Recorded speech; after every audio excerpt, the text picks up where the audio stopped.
बिस्मिल्लाहिर्रहमानिर्रहीम अस्सलाम वालेकुम वरहमतुल्लाहि वबरकातुहू। जी हमारे चैनल पर खुश आमदीद। ये आज ये सिमको कंपनी का एक MPPT 80 एम्पेयर का हम रिपेयर करने किया है हमने। तो इसमें ये मसला था, ये चार्ज नहीं कर रहा था बैटरी को।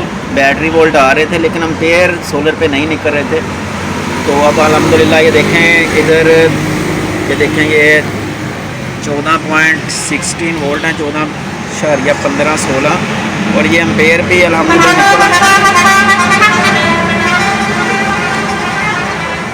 तो देखें ये एम्पेयर भी कुछ है।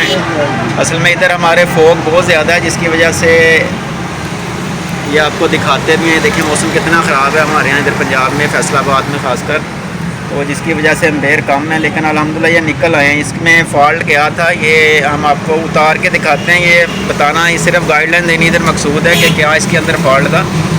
बाज़ औक़ात इसकी सेटिंग ये ख़राब हो ना तो फिर भी इसके एम्पेयर नहीं निकलते।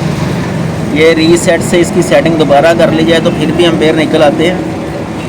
अमूमन ये भी फ़ॉल्ट होता है इसके अंदर। ये देखें ये कुछ चीज़ें हैं,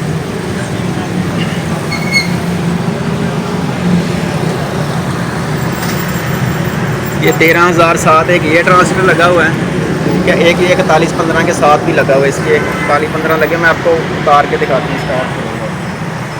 ये देखें ये जो 4115 लगे हैं ये इसके अंदर ना तेज़ाब के आए इधर इस साइड पे ना, ये बैटरी के साथ ही इन्होंने रखा हुआ था। ये तेज़ाब की वजह से इसमें नमी आने की वजह से ये सारे ट्रांजिस्टर का भी सत्यानाश होता, ये काम ही नहीं कर रहे थे। ये हमने सारी सफाई करके रीसोल्डिंग की है इसकी और एम्पेयर इसके आ गए हैं।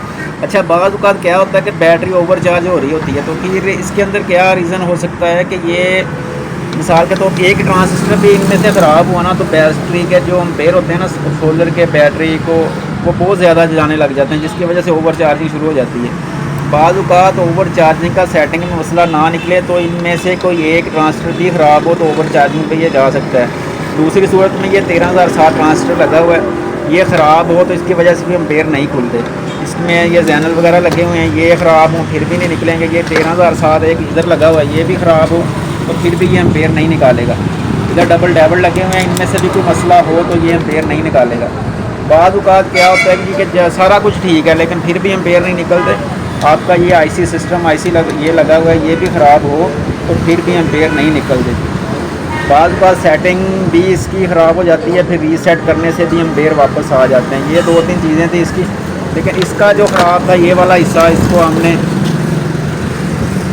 हमने ये रीसोल्डिंग वगैरह किया, ट्रांसफर निकाल के साफ करके लगाए हैं। ये एम्पेयर इसके वापस आ गए। ये सिमको का MPPT कंट्रोलर था 80 एम्पेयर का, बहुत ज़बरदस्त कंट्रोलर है ये। इसकी बहुत ज़्यादा यानी कि एफिशिएंसी अच्छी है। अगर आपने लेना या सिमको या सिमटेक का ही MPPT कंट्रोलर लें, बाकी सारे एनर्जी वगैरह जो पाकटेक वगैरह हैं ये सारे लोकल हैं, ये बहुत ज़्यादा कंप्लेन देते हैं। ये अच्छा चलता है, ये बहुत ज़बरदस्त चीज़ है, ये लगाएं अपने घर। उम्मीद करते हैं वीडियो आपको अच्छी लगी होगी। मिलते हैं किसी नेक्स्ट वीडियो में। अस्सलाम वालेकुम।